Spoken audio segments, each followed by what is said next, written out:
Bonjour tout le monde. Aujourd'hui, je vais aborder un thème qui peut être compliqué pour beaucoup de personnes et je me sens prête à l'aborder. Le suicide. Ah, ça fait peur, hein, ce mot-là. Pourtant, je pense que beaucoup de personnes ont eu, pas toutes les personnes, mais beaucoup ont eu dans leur vie des idées noires. Beaucoup. Peut-être pas au point de passer à l'acte, car sauvés certainement par une personne, mais beaucoup sont passés à l'acte.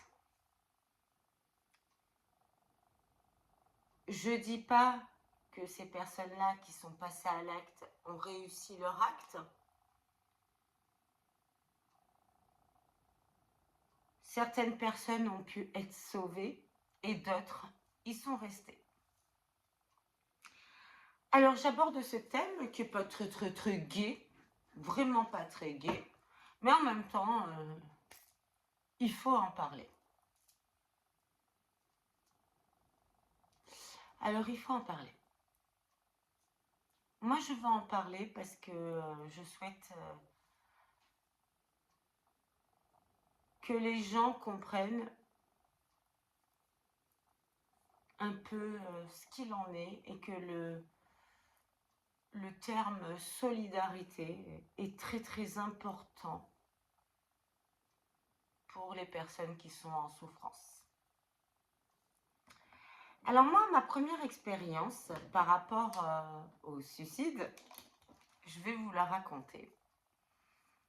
Première expérience en tant que psychologue, elle date d'il y a environ, j'ai calculé avant de vous faire la vidéo parce que ça remonte à loin, il y a 13 ans. Il y a 13 ans, alors excusez-moi, cette vidéo risque d'être un peu longue, je vous préviens, donc installez-vous confortablement pour écouter cette vidéo jusqu'à la fin. Donc, il y a 13 ans, j'étais dans une période de ma vie où j'ai été entre guillemets célibataire. J'avais ouvert mon deuxième cabinet.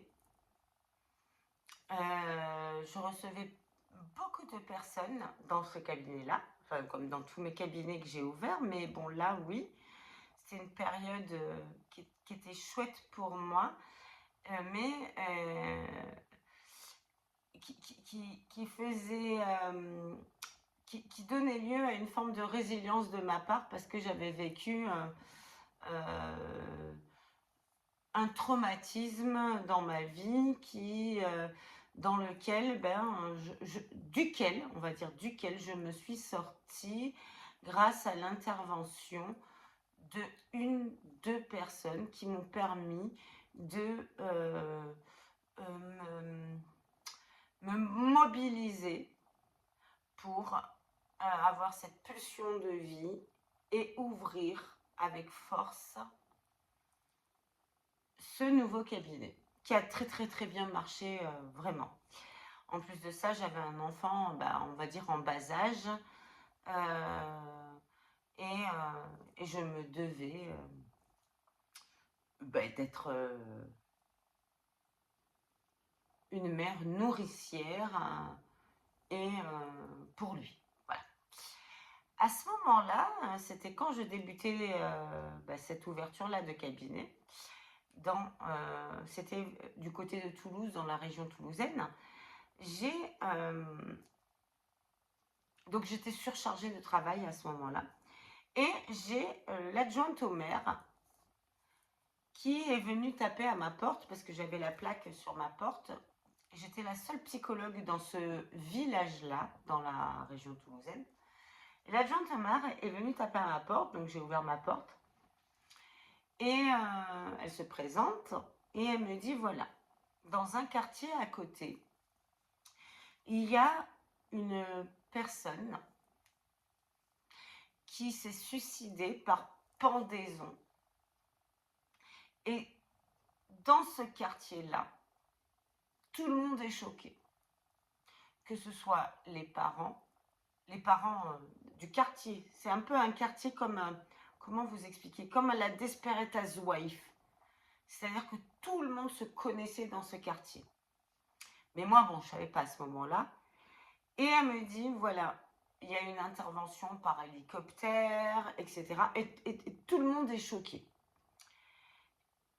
Vous, en tant que psychologue, est-ce que vous pouvez intervenir pour apaiser toutes ces personnes-là et leur expliquer des choses par rapport au suicide? Et on vous paie ce que vous avez envie. C'était ça. Alors moi, à ce moment-là, j'étais surprise. Déjà, le suicide, je ne connaissais pas réellement à cette époque-là quelles étaient les étapes du suicide, pourquoi, comment intervenir. Mais c'était un challenge pour moi. Et puis, j'ai senti que ce quartier-là, pour que l'adjointe au maire vienne me voir, était en souffrance. Elle m'a dit, mais il faut intervenir dans l'urgence. Donc là, elle m'avertit, c'est 8h du soir. Ça serait bien que vous interveniez demain ou après-demain. Je connaissais rien à toutes ces problématiques-là du suicide. Moi, j'avais que des patients en individuel. Bref. Voyons la demande qui était claire, enfin qui était, je sais pas, pleine de puissance de cette adjointe au maire. C'était une demande à l'aide. Et mon boulot, c'est d'aider. J'ai dit, ok, j'interviens demain. Vous me donnez l'heure et j'interviens. Demain. Elle me dit à combien? Combien votre prestation? Bon, à un moment donné, elle parle d'argent. J'ai dit 0 €. J'interviens, c'est mon village, il y a de la détresse, j'interviens. C'est tout. Elle me dit, ok, merci, et tout ça. Bref. J'avais terminé à ce moment-là, je me souviens, j'avais eu une très très grosse journée. Et j'avais aussi mon fils en charge. Bon, bref, on prépare le repas, tout ça, etc. Et j'ai passé une nuit entière à travailler sur les phases du suicide. Les phases sont claires. La première phase, c'est la personne, elle est en souffrance, elle n'est pas bien. Et elle demande de l'aide. Elle demande de l'aide à son entourage, pas forcément envers un thérapeute. Parfois un peu vers un thérapeute, mais elle ne tombe pas sur le bon. Elle en parle, elle dit. La deuxième phase, elle comprend, qu'aucune aide extérieure est là pour elle, peut l'aider, mais elle souffre tellement, tellement, tellement, que c'est pas qu'elle a plus envie de vivre, la personne, c'est qu'elle a envie d'arrêter la souffrance, d'arrêter cette souffrance qui est puissante, très, très, très puissante, d'arrêter tout ça. La troisième phase, c'est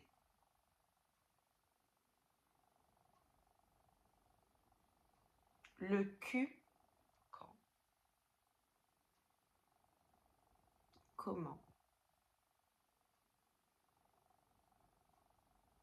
Alors le Q se pose 3 questions dans la troisième phase.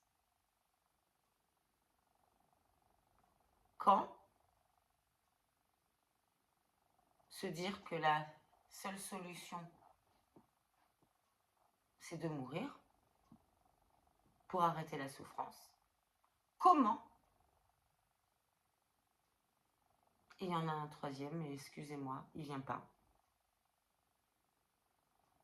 Quand? Comment? J'ai pas le troisième. M'en voulez pas, je suis un peu perturbée par ce sujet. Bref, j'apprends tout ça pendant la nuit, je travaille tout ça pendant la nuit pour être prête pour le lendemain. J'arrive dans ce quartier, je suis super bien accueillie, mais vraiment super bien. Je me retrouve autour d'une table où les personnes sont hyper, mais vraiment hyper. Attendez mon attente, attendez mon arrivée. Personnes qui sont bouleversées par ce qui s'est passé. Normal, un hélicoptère est arrivé dans leur quartier. C'était un père de famille en instance de divorce avec sa femme et avec des enfants. D'accord, retrouvé dans le garage, pendu. Bon, bref, on est d'accord que c'était un événement traumatisant pour tout le monde. Tout le monde. Et j'arrive dans ce quartier-là comme le Messie, entre guillemets. Hein, comme le Messie, hein, j'étais attendue. Je m'assois, j'étais... ça se voyait pas, personne ne l'a vu, mais... ouais, je savais pas où j'allais. Bref, j'y vais. Et je me retrouve autour d'une table avec des personnes qui étaient choquées. Donc j'explique les phases du suicide, j'interviens et je pose des questions et tout ça. Et moi, la meilleure où je suis hein, dans mon boulot, c'est de répondre aux problématiques de chacun et tout ça. Et donc, je me suis rapidement aperçue que beaucoup de personnes autour de cette table avaient vécu des gros traumatismes dans leur vie et parfois on avait des idées noires. Parfois, peut-être pas au suicide ou à la tentative de suicide, mais en tout cas qu'il y avait pas mal de traumatismes. Donc chacun s'est confié à moi, a parlé. Chacun a parlé de ses problématiques, quel que soit le domaine, au travail, amoureux, etc. Bref, tout ça a duré environ 2 heures et demie. Je suis rentrée chez moi. Et quand je suis rentrée chez moi, mon téléphone n'a pas arrêté de sonner parce que des personnes n'étaient pas forcément présentes à cette assemblée-là. Mais on parlait de mon intervention qui était effectivement bénévole à ce moment-là. On en même parlé à l'ex-épouse de la personne qui s'est suicidée, aux enfants, à la nounou du coin, à tout ça. Et je me suis retrouvée à avoir plein de personnes en consultation qui ont expliqué leur souffrance et qui ont demandé de l'aide par l'intermédiaire de d'autres personnes qui ont été là pour leur dire allez-y. Alors, excusez-moi de vous dire ça, c'est vraiment humble, mais les gens, il y avait certaines personnes qui étaient déjà suivies. Et les gens ont dit de moi, et même à l'enterrement de cette personne, que cette psychologue, elle n'est pas comme toutes les autres.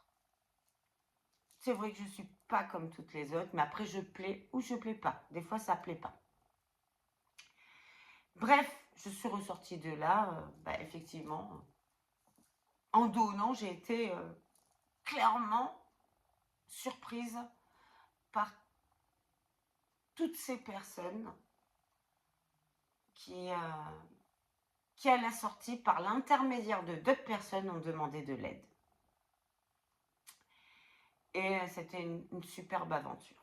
La deuxième fois que j'ai été confrontée au suicide, c'était il n'y a pas très très longtemps, on va dire, c'est il y a 3 ans. C'est une adolescente de 17 ans qui est arrivée en consultation chez moi. Et elle s'assoit avec sa maman, sa mère, qui était là. Et elle avait tout testé avant. Elle était sous traitement, mais un traitement de cheval. Quand je dis de cheval, c'est que ce traitement-là, elle dormait toute la journée. Toute la journée. Et pour venir à ma consultation, il fallait qu'elle diminue, enfin, qu'elle prenne pas le traitement du matin pour pouvoir être existante dans notre consultation. La maman m'explique qu'ils ont tout fait. Elle a fait plusieurs tentatives de suicide, ratées, entre guillemets, plusieurs séjours aux urgences, en psychiatrie, à l'hôpital de jour. Il demandait une place dans un centre de rééducation pour adolescents en difficulté, refusé. C'est-à-dire que cette patiente, quand elle est arrivée, cette petite, elle est arrivée en consultation, plus personne ne la voulait. Les urgences ne la voulaient plus. Les centres ne la voulaient plus. Alors, les urgences disaient, on ne la veut pas parce que c'est pas assez grave pour, et les centres de rééducation disaient, c'est trop grave pour. Donc, en fait, elle était rejetée par la société. Et à ce moment-là, bon, moi, je me retrouve confrontée à ça. Je crois que c'est la première fois de ma vie, vraiment. Et je lui parle à cette petite, qui est dans mon cœur, hein, attention, maintenant. Je lui parle et je lui dis, mais pourquoi tu es là? Elle me dit, droit dans les yeux, parce que je veux mourir. Je veux mourir. Alors moi, ayant vécu des étapes difficiles dans ma vie, je n'avais jamais ressenti ce sentiment de ma vie d'avoir envie de mourir.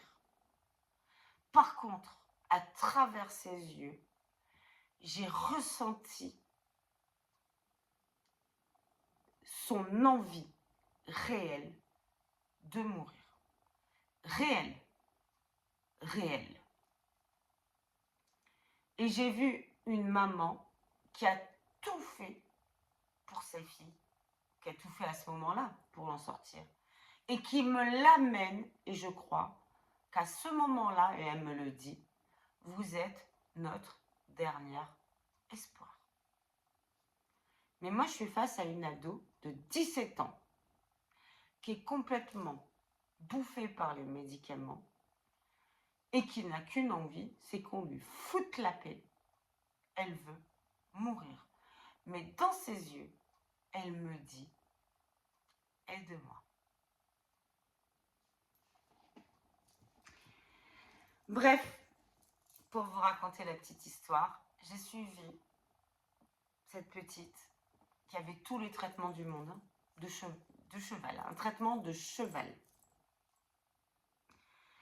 Je l'ai suivi au départ une fois par semaine. Puis après, j'ai donné mon numéro de téléphone. Je me suis investie dans cette mission-là. J'ai donné mon numéro de téléphone, comme je le fais avec beaucoup de mes patients, hein, attention. J'ai donné mon numéro de téléphone au cas où. On a beaucoup travaillé. Elle avait pris une quinzaine de kilos à cause des traitements. Après, elle est venue 2 fois par semaine. Je suis passée de mon bureau à mon salon avec elle. Je l'ai mis à l'aise. Je lui ai demandé des petites choses. Je l'ai écoutée. Je l'ai aiguillée. Mais tout ça dans le cœur et dans l'envie de l'aider. Bien sûr, j'étais sa thérapeute. Je n'étais pas la personne qui lui a sauvé la vie. Hein. La personne qui lui a sauvé la vie, c'était sa maman qui n'a rien lâché. Moi, j'ai été l'accompagnante. Et la maman a cru en moi. Et elle a cru en moi. Mais il a fallu que je gère tout ça avec beaucoup de bienveillance et en se disant et en lui faisant constater petit à petit son évolution. Je suis très fière de moi en tant que thérapeute. Ce suivi a duré 1 an à raison de, au départ, 1 fois par semaine et après 2 fois par semaine et après 1 fois tous les 15 jours et après 1 fois par mois jusqu'à ce que plus du tout. J'ai eu des nouvelles dernièrement. Elle était déscolarisée complètement, on est bien d'accord. Elle a eu son bac. Pendant notre suivi, elle a rencontré un amoureux. Ce que j'ai vécu avec elle, c'était très très difficile. Parce que quand elle a vécu ses TS, ses tentatives de suicide, mais c'était des vrais suicides parce qu'elle voulait vraiment mourir, mais elle s'est ratée, hélas. Elle a tout fait, hein, le défenestrage, les médicaments, elle s'est scarifiée, s'est coupée les veines, elle a tout tenté. À cette période-là, elle demandait de l'aide à tout le monde et à ses amis. C'était une belle, et c'est toujours une très très belle personne. Sauf qu'elle a constaté que quand elle a eu besoin d'avoir de l'aide, personne n'a été là, sauf une personne. Et là, en l'occurrence, ça a été sa maman. Toutes ses amies se sont dit « Ah, ça craint, elle va pas bien. Aucun intérêt. » Tant qu'elle donnait à ses amis, elle était, entre guillemets, populaire.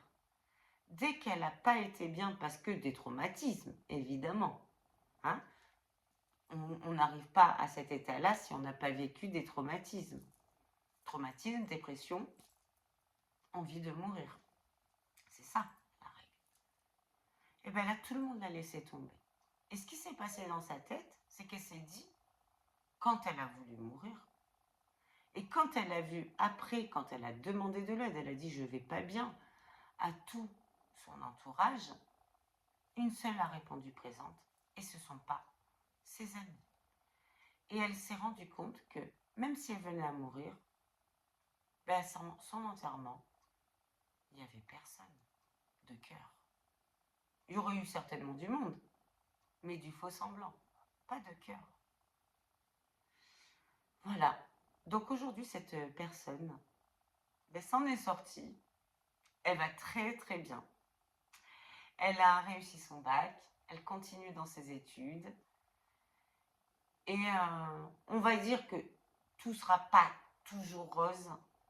Mais en tout cas, avec mon accompagnement, elle a compris la sélection amicale qu'elle devait faire. Et elle s'est entourée que de belles personnes dans ce qu'elle a construit après.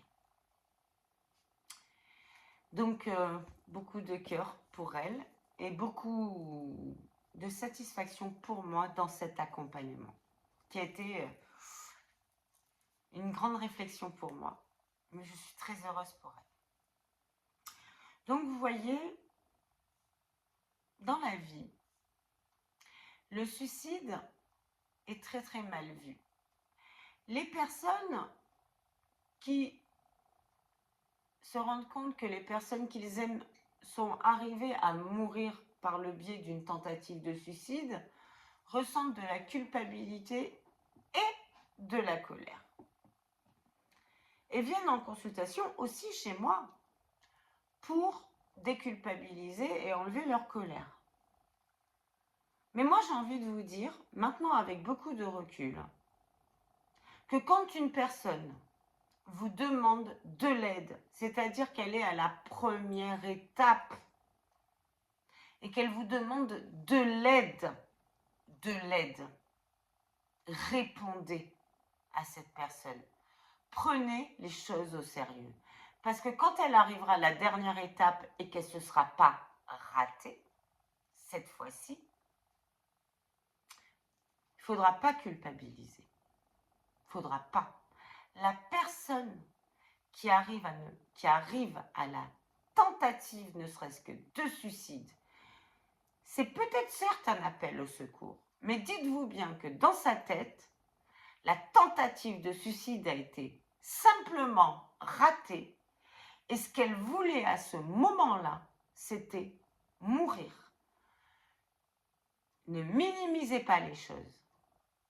Vous les familles, vous les amis, ne venez pas pleurer quand la tentative ne rate pas.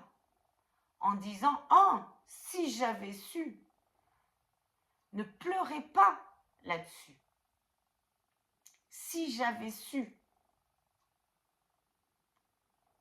Souvent, et la plupart du temps, les personnes qui en arrivent à mourir d'elles-mêmes ont demandé de l'aide.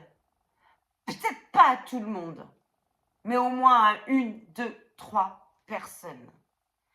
Et qu'aucune de ces 1, 2, 3 personnes ont répondu présente. Et à ce moment-là, elles se sont vues seules à leur enterrement, tout simplement. Donc, inutiles dans la vie et sans se ressentir utiles, existantes dans ce monde-là et dans cette vie-là. Et la plupart des personnes qui en arrivent là ont beaucoup donné et se sont rendues compte qu'elles étaient seules. Donc, oui, vous pouvez pleurer à leur enterrement parce que ça réactive des choses en vous. Mais vous avez le droit aussi, et je vous le dis, de vous dire « Ah, cette personne est venue vers moi à un moment donné, mais moi, j'ai pas pris en compte sa souffrance. Et ouais, j'ai pas été bonne à ce moment-là. Et maintenant, je ferai plus attention. Je ferai plus attention. » Une seule personne, une seule, il suffit d'une seule personne pour sauver une vie. Il en suffit d'une qui entende la souffrance. Une seule. Une. Soyez celle-là. Soyez celle-là. Pour clôturer cette vidéo, moi, personnellement, maintenant, je sais ce que ces victimes ont ressenti. Et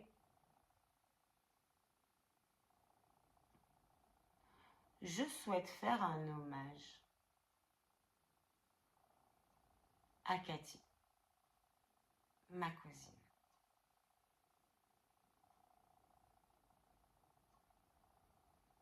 Il y en a d'autres aussi. Je ne savais pas ce que c'était de ressentir cette envie de disparaître du monde. Maintenant, je sais. Et je remercie Cathy. Ouais. Il faut faire une sélection dans sa vie. Par contre, quand on ressent ça, on apprend énormément après, quand on s'en sort, grâce à une personne. Et on fait une sélection. On comprend plein de choses. C'est une expérience extrêmement douloureuse, mais qui au fond est un miracle pour le changement et pour s'entourer que de belles personnes. Pour ces personnes qui vivent, qui ont vécu ça, moi je sais que le résultat a été que au jour d'aujourd'hui, j'ai fait un gros tri, comme ma petite patiente de 17 ans, comme ce que je lui ai conseillé de faire dans ma vie. Et dans ma vie, les personnes de cœur qui m'entoureront seront toujours de très belles personnes. Et je ne donnerai plus jamais de ma vie pour être aimée. Je donnerai parce que j'aime. Tout simplement. Allez, je vous laisse réfléchir à tout ça. Je vous embrasse fort. Bisous, bisous. Si vous avez aimé, vous likez, vous partagez, vous commentez. Et si vous me voyez pour la première fois, abonnez-vous!